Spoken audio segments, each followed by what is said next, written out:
un chemin sans retour. C'est une route qui va à l'enfer. Italy launches a campaign depicting the horrors migrants face on their way to Europe, as some of its most tolerant countries are now changing a previously welcoming mood.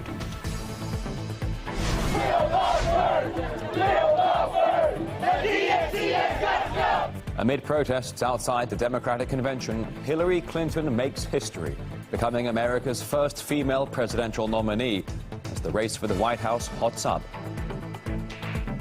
Russia and Syria launch a large-scale humanitarian operation in the war-torn city of Aleppo, opening exit corridors for civilians and disarmed militants.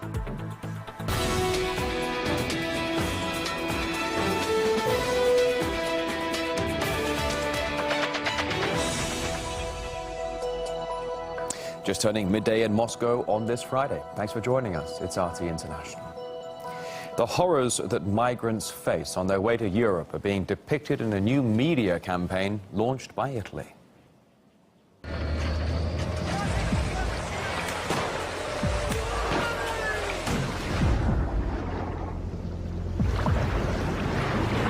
Un chemin sans retour. C'est une route qui va à l'enfer. On s'est perdu sur la mer et il n'y avait pas d'espoir. J'ai perdu ma copine dans l'eau. Elle est morte dans l'eau. Je pleurais comme un tout petit bébé. 3 jours sans manger, j'étais entre la mort et la vie, entre la vie et la mort. C'était pas facile. The video will be aired in both Europe and Africa. It's designed to raise awareness about the risks of using smuggling routes. Hundreds are crossing the Mediterranean every single day to get to Europe, facing abuse by people traffickers, and for an alarming number, that journey often proves fatal. Well, despite the dangers, more than 1 million migrants have made it to Europe since the start of 2015. For years, Sweden has taken in a large share of Europe's asylum seekers. In 2014, the country received the biggest number of refugees in the EU in relation to its population. Last year, it welcomed an unprecedented number of newcomers.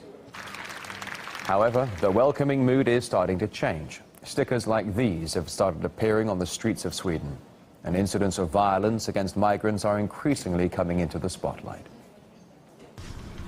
Why I am not taken? Foot you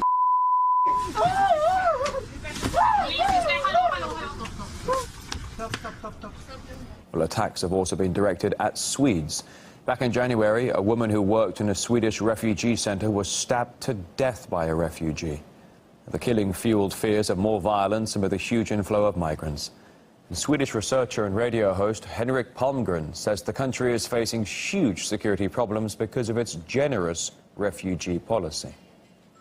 I think it's a real danger for Sweden right now. I suspect we're going to see much more of this. We've had an incredible recruitment base, if you will, out of some of the suburbs in Gothenburg in Sweden to ISIS. They go and join these forces and then they come back into Sweden. And again, due to the fact that we don't have any checks and balances on who these people are, where they come from, we don't know who gets let into the country. Potentially, as Sweden starts to either join in some kind of opposition or try to do something, I believe that we're going to definitely see some kind of terrorist attacks in Sweden in the near future. This is the fruits of multiculturalism and wide open European borders with an elite and an establishment that doesn't protect the native European population anymore.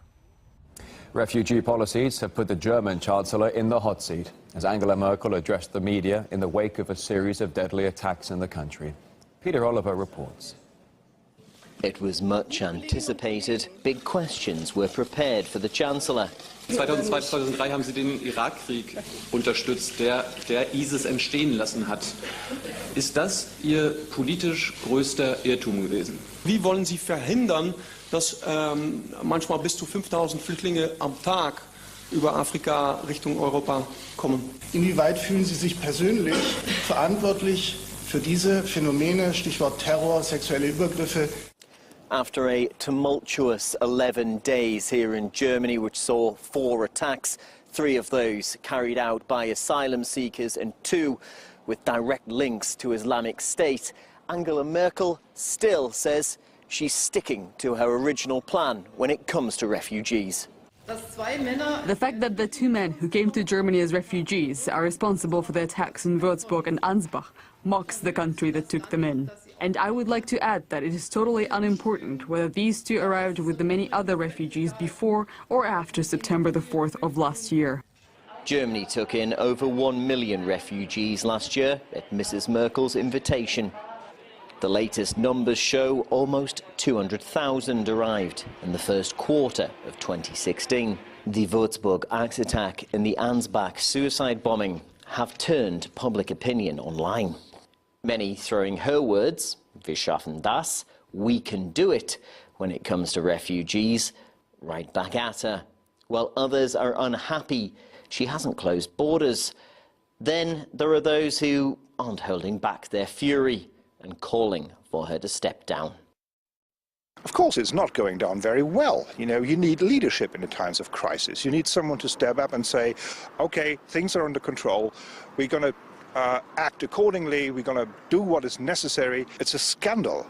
You implement a policy that proves to be wrong, that costs 20, 25 people's lives, and you still are not prepared to change the course of your policy, and there's something fundamentally wrong. The Bavarian CSU party may be part of Merkel's coalition, but there's little love lost at the moment. People in Bavaria and in whole Germany say that, of course, Mrs. Merkel has failed in a historical dimension because she decided to ignore German immigration law and she opened the borders of our country last year for 2 million of immigrants from countries outside Europe.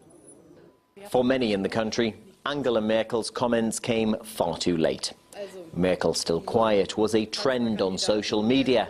Saturday, we'll see another march in Berlin of right-wing groups that say it's time she stood down. Peter Oliver, RT, Berlin.